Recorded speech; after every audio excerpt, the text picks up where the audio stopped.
रोमपाद महाराज के राज्य में वर्षा नहीं हो रही थी। वर्षा न होने का कारण क्या था?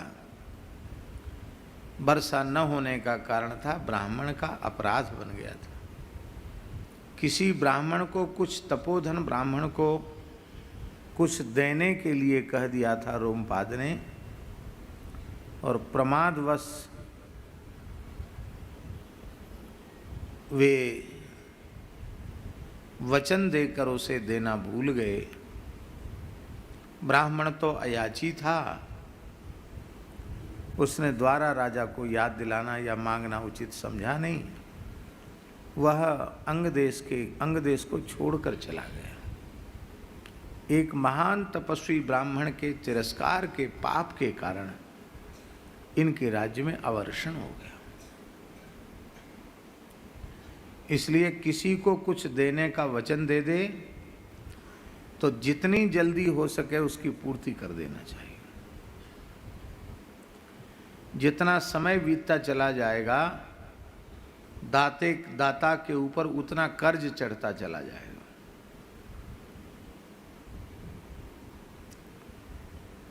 एक ग्रहण निकलते ही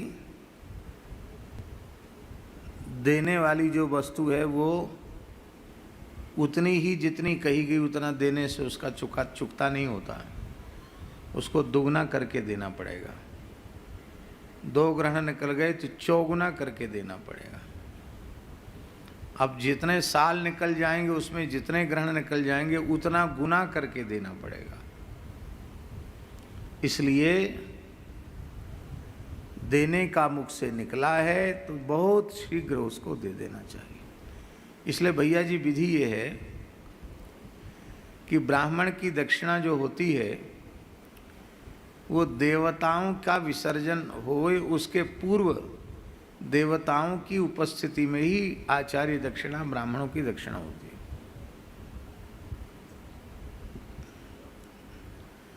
ये इसीलिए लगता है आवश्यक विधि कर्मकांड में बना दी गई कि कहीं प्रमाद न हो जाए, इसलिए पहले ब्राह्मणों की दक्षिणा आचार्य दक्षिणा, इसके बाद देवताओं का विसर्जन। और लोग इसी में प्रमाद, अरे पंडित जी तो अपने घर के हैं फिर देते लेते रहेंगे। और कोई तो ऐसे इनको तो देते ही रहते हैं, ले साहब देते ही रहते हैं।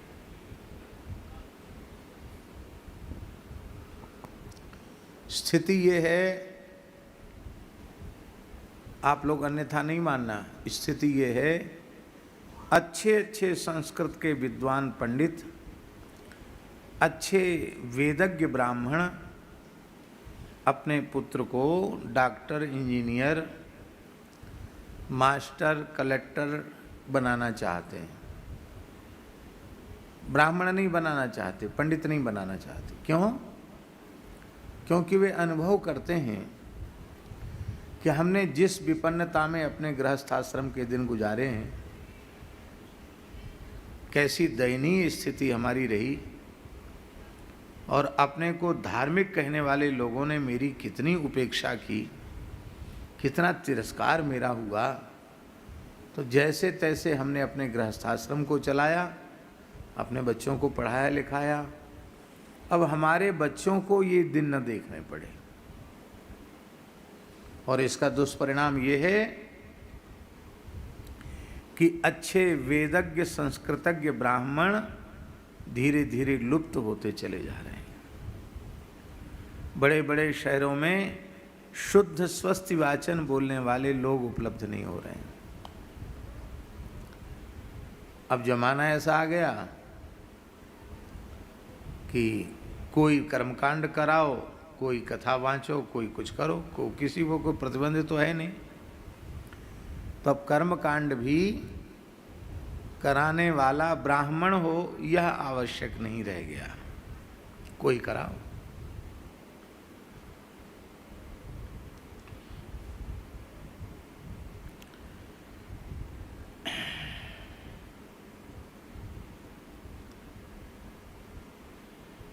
गया जी में पितृकर्म करने के लिए लोग जाते हैं।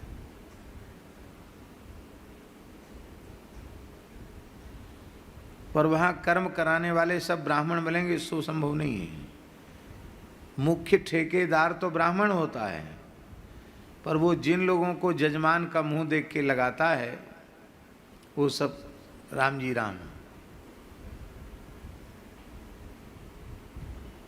ऐसा भी होता है। चतुर्थ वर्ण के लोग हो जाते हैं, उनको सब विधि मालूम है कैसे क्या करना है। तो जिस श्राद्ध में पात्र का इतना सूक्ष्म विचार है और उस श्राद्ध में विपरीतर व्यक्ति श्राद्ध करावे तो क्या श्राद्ध कर्म सफल होगा? श्राद्ध कर्म व्यर्थ हो जाएगा। इसलिए हमसे कोई पूछता है गया जी जाने के लिए, हम कहते जरूर जाओ। बहुत अच्छे विद्वान ब्राह्मण को जो श्राद्ध कर्म में निष्णात हो, ऐसे ब्राह्मण को साथ लेके जाओ, उनके द्वारा सारी विधि कराओ। वहाँ के ब्राह्मणों को आपका जो पंडा है, पुरोहित है, उसको विराजमान करो, दक्षिणा उसी को दो, पूजा उसी की करो, पर विधि किसी अच्छे विधिज्ञ ब्राह्मण से कराओ और उस ब्राह्मण को भी आप दक्षिणा दो।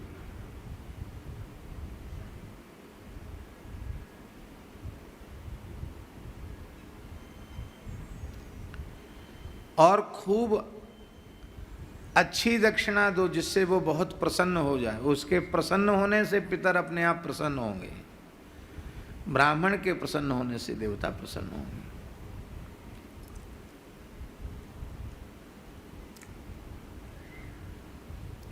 ऐसी भी स्थिति है। कहीं कहीं ऐसा भी है कि मुख्य जो ब्राह्मण है उसके नीचे कुछ ब्राह्मण नियुक्त होते हैं, वो कर्म कराते हैं, पर उनको मासिक तनख्वाह निश्चित होती है। आपको हम इतना देंगे महीना में, बाकी जो आया वो हमारा। बहुत ध्यान से सुने, यह भी एक बहुत बड़ा पाप है। ब्राह्मण को जो दक्षिणा मिले, कथा में, कीर्तन में, यज्ञ में, किसी भी प्रकरण में, उस दक्षिणा पर दूसरे किसी का कोई हक नहीं है। उसकी फूटी कौड़ी भी किसी दूसरे को नहीं लेनी चाहिए। पर इतनी छोटी छोटी बातें जो हैं, इन्हीं में सब लोग प्रमाद करते हैं और उसका दुष्परिणाम स्वयं को भोगना पड़ता है, संतान को भोगना पड़ता है, अच्छी संतति नहीं होती है। इसलिए, और ये सब क्यों होता है? ये सब होता है लोभ के कारण। लोभ है सर्व पाप को मूल, सारे पापों की जड़ लोभ है। इसलिए अपने व्यक्तिगत जीवन में निर्लोभता और निर्लोभता से जन्य शुचिता, ये दोनों अत्यंत आवश्यक हैं। यहाँ किसी की निंदा या किसी की उपेक्षा नहीं की जा रही है। जो सिद्धांत की बात है, जिससे सबको लाभ है, वो कहा जा रहा है। तो भैया जी, आज की आवश्यकता है हम लोगों को अच्छे विद्वान ब्राह्मणों का निर्माण करना चाहिए।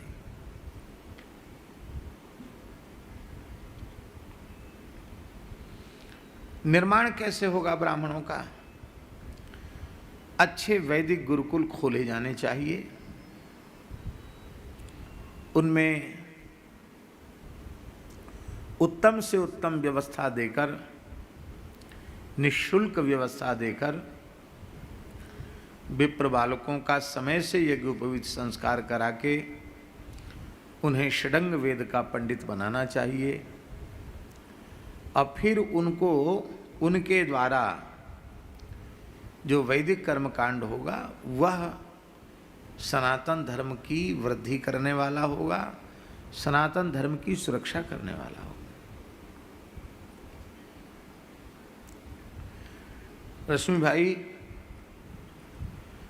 हमने प्रामाणिक लोगों से सुना है कि महाराज जी, विवाह शादियों में अमीर लोग 4-4, 5-5 करोड़ रुपया केवल सजावट में खर्च कर देते हैं। किसमें? सजावट में। अभी कुछ साल पहले की बात है, सूरत में हमको जिन व्यक्ति का ठेका था उन्होंने सब फोटो दिखाए मोबाइल पर, बताया, गुजराती थे वो भी अपने ठाकुर जी से जुड़े हुए हैं। उन्होंने बताया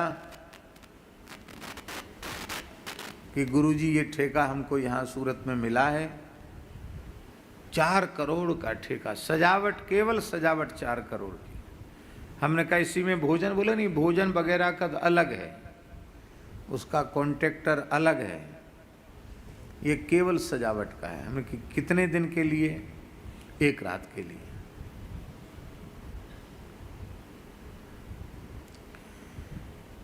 केवल सजावट में 4 करोड़ 5 करोड़ रुपए खर्च कर दिए। ब्राह्मण की दक्षिणा 11,000 भी नहीं देंगे। उतनी बड़ी सजावट के विवाह में ब्राह्मण तो जाएगा, तो पंडित जी को 10-11 हजार रुपए देने में भी उनके चेहरे पर हवा उड़ जाएगी कि अरे क्या है, क्या किया इन्होंने। और कहेंगे पंडित जी जल्दी करो जल्दी करो जल्दी करो। मुहूर्त तो गया चूल्हे भाड़ में, क्योंकि मुहूर्त के समय तो लोग नाचते गाते रह गए। बिना मुहूर्त के ब्याह का नाटक हुआ, उसमें सबको जल्दी है, पंडित जी जल्दी करो जल्दी करो। तो पंडित जी ने भी अटरम सटरम करके घुड़ुम घुड़ुम स्वाहा कर दिया और लो साहब, लो दक्षिणा, जाओ पंडित जी।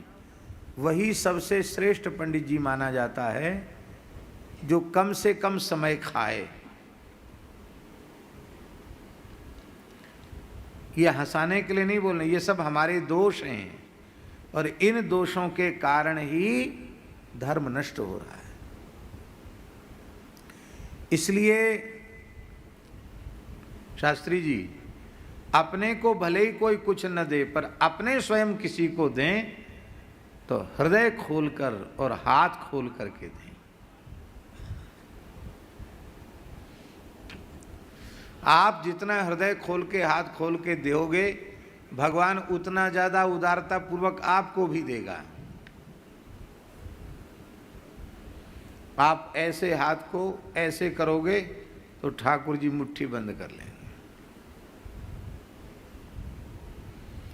खूब क्या काम आएगा ये धन,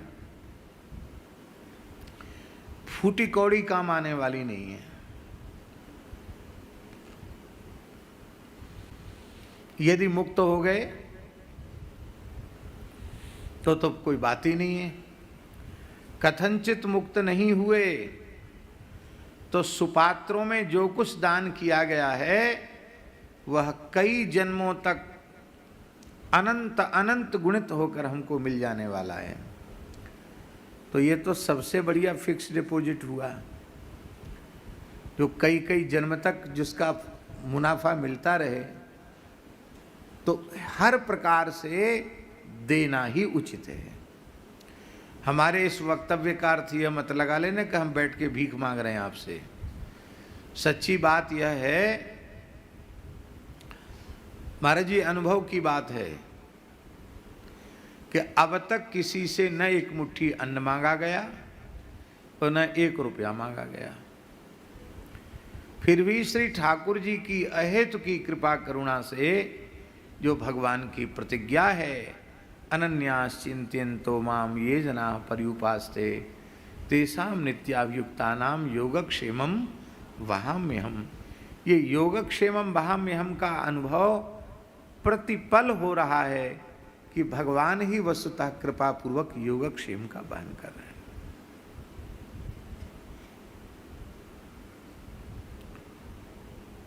यदि मैं सोचूं कि मेरे द्वारा हो रहा है या किसी व्यक्ति के द्वारा हो रहा है, ये मूर्खता है। भगवान के द्वारा हो रहा है। आहा,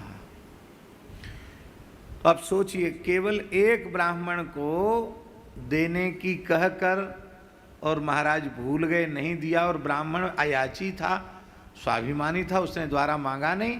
बोले ऐसे मिथ्यावादी राजा के राज्य में रहने का क्या फायदा। और ब्राह्मण जो है राज्य छोड़कर चला गया तो रोमपाद महाराज के यहाँ अकाल पड़ गया। किसी भी प्रकार से पानी बरसे ही नहीं। ऋषियों से पूछा तो ऋषियों ने कहा